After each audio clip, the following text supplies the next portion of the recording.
You're the Ecumenical Officer for the Bishop and the Diocese of Assisi, and could you tell us a bit about the ecumenical life of this diocese, which I know is very strong, but also the special prayers you have every month for the world? And how long have you been working for the bishop yourself? Since the 2017. Okay. Yeah.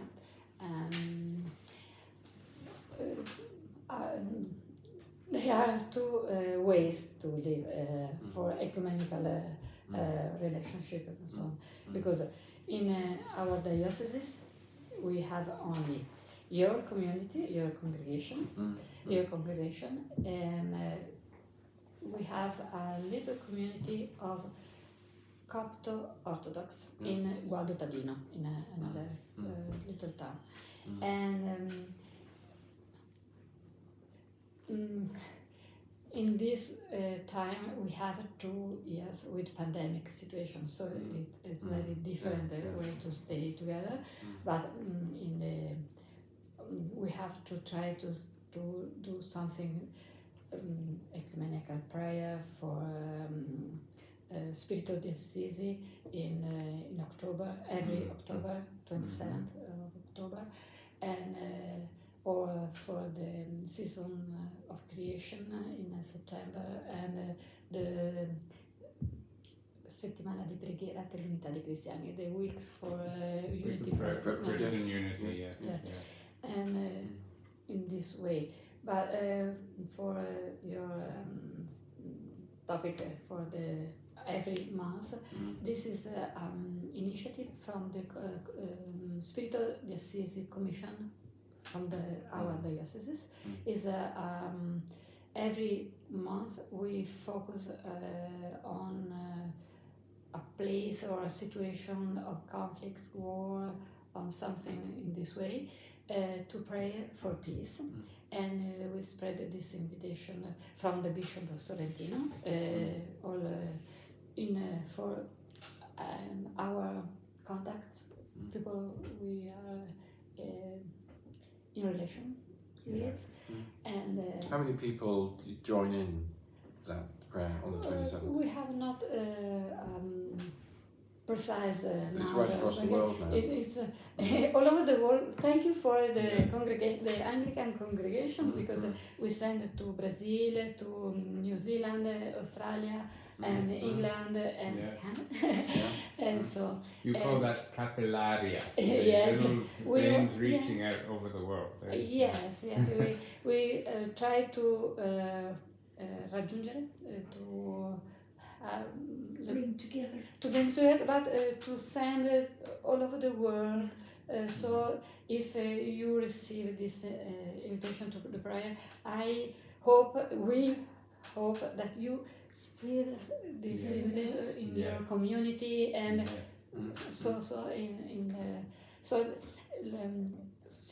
Bishop Sorrentino underline every time that the prayer is very important, and prayer together. And we have to send our prayer to the heavens, so God can. And not only in Christian people, but for every religious tradition. So we have friends that are Hinduist, Buddhist, and Muslim, and so on. We send this message because it's not a Christian prayer, but it's a prayer for peace, and everyone can share, and everyone can join for this. And this really originates from Francis's prayers for peace, and indeed his work when he met the Sultan, and his commitment to crossing faith boundaries. So it's very much the spirit of Francis and the spirit of Assisi all together. This is first. St. Francis is our referee, the first for this meeting with the Sultan. But for this prayer, for the 27th of each month, we are remembering the prayer for peace that John Paul II had here in Assisi in 1986. Yes. When he called the leaders of the religions all over the world came here in Assisi and to pray for peace. Yes. And so the commission is Spirit of Assisi for because after this meeting, Pope John Paul II spoke about Spirit of Assisi, the spirit of peace, and together with everyone. No one is out. Everyone. And so we each year we remember this in October, and we have a prayer together with the people, and each month the 27th for this, because we remember the 27th of October in the 1986. So this is for the Spirit of Assisi. Wonderful. And I think our Archbishop of Canterbury came to that. Yes. Yes. I can't remember which Archbishop it would have been then, whether it was Michael Ramsey or... Yes. So really it's... And the prayer on the 27th, it's not an event in a certain time, as you were describing, it's a capillary. So you're inviting people to pray any time that day in their own time zones. Yes. So you can't miss it. You can't say, well, it's 5 minutes late, I've missed it. Yes. It can be any time that day. So we would really like to encourage people in Canada, and when I get back to England, I'm going to extend that invitation, if that's all right with you. And if you think, if everyone, when they receive the invitation, in the 27th, we have 24 hours of prayer all over the world. From the New Zealand, sometimes I'm late in send the invitation because I'm thinking with the Italian hour. So I think now I send for tomorrow, but for them is already tomorrow. So I have to send it before. So everyone, but in the 20 hours we can pray for peace. And can I ask you another question, Marina? What's it been like for the last 2 years, and how has Assisi handled the COVID pandemic and Italy? I know it was one of the worst countries in Europe at the beginning. Then I think England got even worse. But what's it been like, and how's it changed the church or changed society, do you think? I don't know if something deeply changed with the pandemic situation. We know that the churches, the parroquia, how to say parroquia? Parish. Thank you. They work to stay with people who was sick or alone and have no possibility to go outside, and so a web of solidarity. Pandemic asked to us to be more with the others, to help each other, and in our churches, as we can go to the mass or each day, particularly in Sunday, each parish managed to have some streaming of the mass to reach everyone who can go to the mass, and solidarity with the Caritas, or also single people in this way. Yes, I think it is already a big challenge. I think we have to work, how to say, more and better to stay together, to be community, to stay, not just because we are in an emergency time, but every day, in the quotidianity. Yes, daily.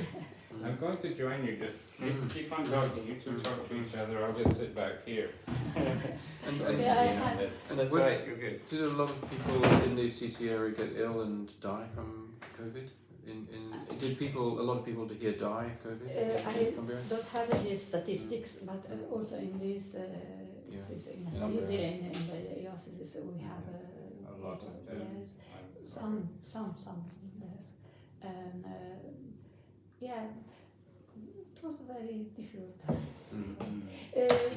One of I think everywhere this was one of the most difficult thing to cope with. They had to die alone. Yes. This was a very devastating experience for the relatives that they can go there, they can take the hand to stay together. This was very, very difficult. I listened to experiences, very, very painful experiences. But I think all over the world was the same. So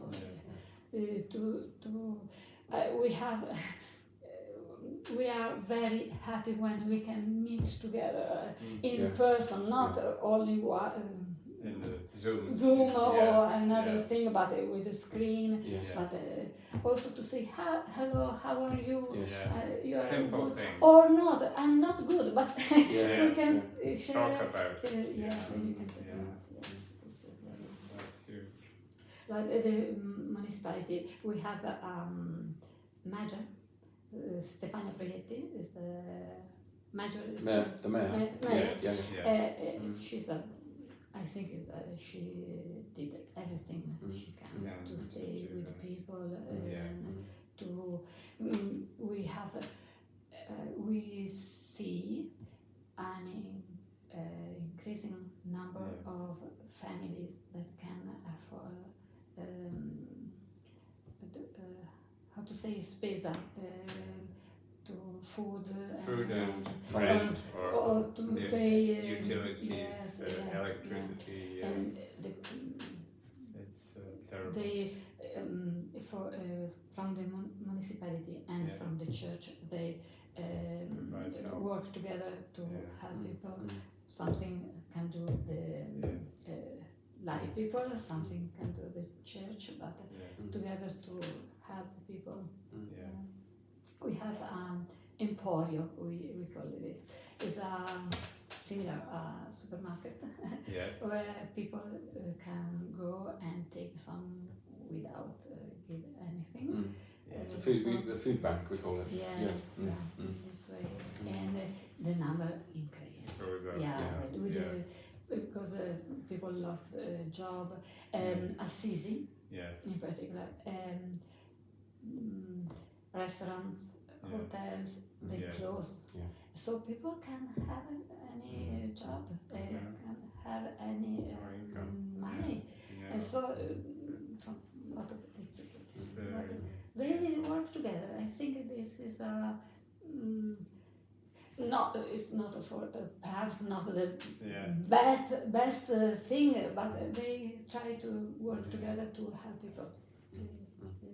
So it's amazing to me that you are still able to reach the whole world with Spirit of Assisi, even when in your own home and around you there is still so much pain and poverty and difficulty.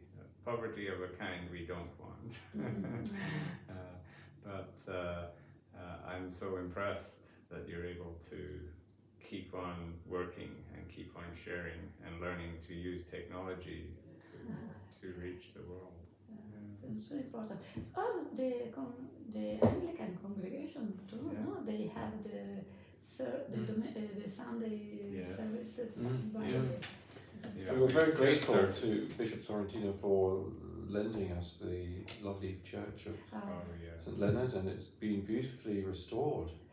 Do you see it? Yeah. I think it's taken 2 or 3 years. And it's so beautiful.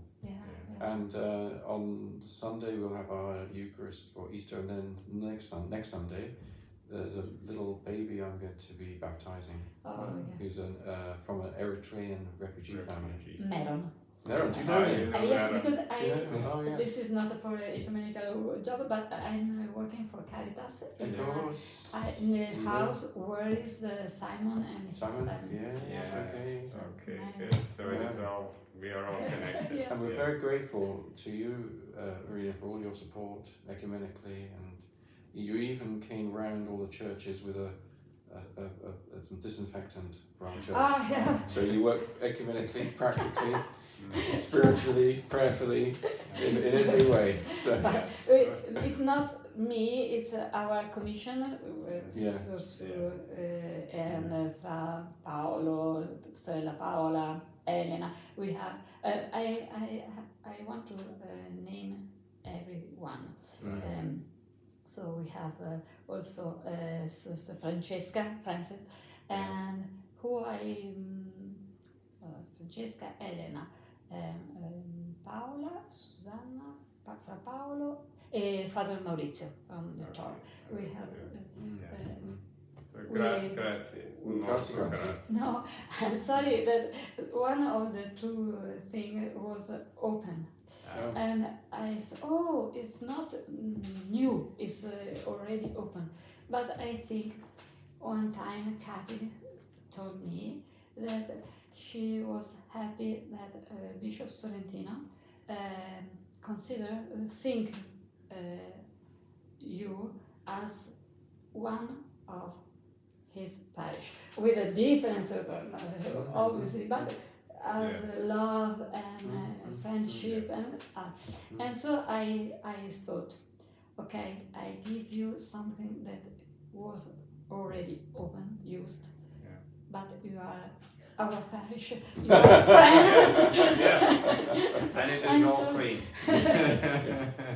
That's great. I'm going to feel away myself. Yeah, okay. Yeah. All right. Thank you so much. Thank you. Grazie. I apologize for my English. And on Easter Day at 8 a.m, I've got to do a live radio interview with the BBC. They want to know about why I'm here, and I'm going to do a little explanation of the Spirit of Assisi. So you've given me a good. Yes. But just to also, they're very interested in why Rowan Williams is in Ukraine. Yes. So I think that was an amazing journey yesterday with the very church much. leaders. And the Roman Catholic Minister General, Brother Maximo, is it? Massimo? Yes. Is he based here? Yes, in St. Mary of the Angels. Is he? Yes, So he's Minister there. General of the Franciscan So he's there with them? Yes. Plus the Archbishop Nikitas, who's from the Orthodox Church in London, and he's the Patriarch of the Constantinople Patriarchate. And actually one of the things that's very painful, well, a lot is very painful, but is the Orthodox Church is completely... I spoke to a friend of mine who's an Orthodox nun, Mother Sarah, and she said to me, please pray for us, the Orthodox Church, we're tearing ourselves apart. Yes. The Russian, Moscow and the Constantinople. And it's a church that's just torn down the middle. Yes. And They are tough times. very tough times. And when I left you 2 years ago, I thought,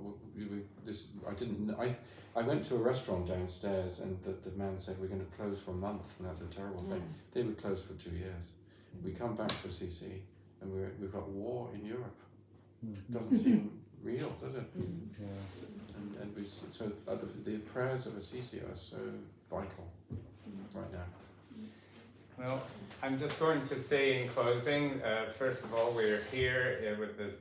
I thought we had that. Sorry. No, we're still on. You're getting all of that, Marina and Jonathan. Yeah. In closing, we're here in the library of the Sisters of the Atonement. Thank you to Sister Sue and the sisters for giving us space with Marina, the ecumenical officer, Jonathan and I. And just in closing, a reflection on the words of the Bishop of Lviv, who said on Forgiveness Sunday at the very first weekend of the war, we must forgive the Russians. This was the Ukrainian Bishop of Lviv. Otherwise, if we do not forgive, we will be infected with the hatred. So The pathway of reconciliation and forgiveness is always an open hand. And in these beautiful words, I think, from our Franciscan tradition of Pax et Bonum, I would like to say today, in the words of the scripture of the Psalm, Shalom, pray for peace. And Shalom, of course, meaning Pax et Bonum. It is always flourishing and goodness, as well as peace and calm, that we pray for. And say Bismillah ar-Rahman ar-Rahim, in the name of God, the all-compassionate, the all-merciful. And so we say all these things in the spirit of peace and prayer together. It is such an honor to be with you. And I'm glad to share this with our Franciscan community, our brothers and sisters around the world in the Anglican communion, all who are watching through our Spirituality Beyond Borders program. Thank you so much, Marina. Thank you, Sue. Thank you, everyone.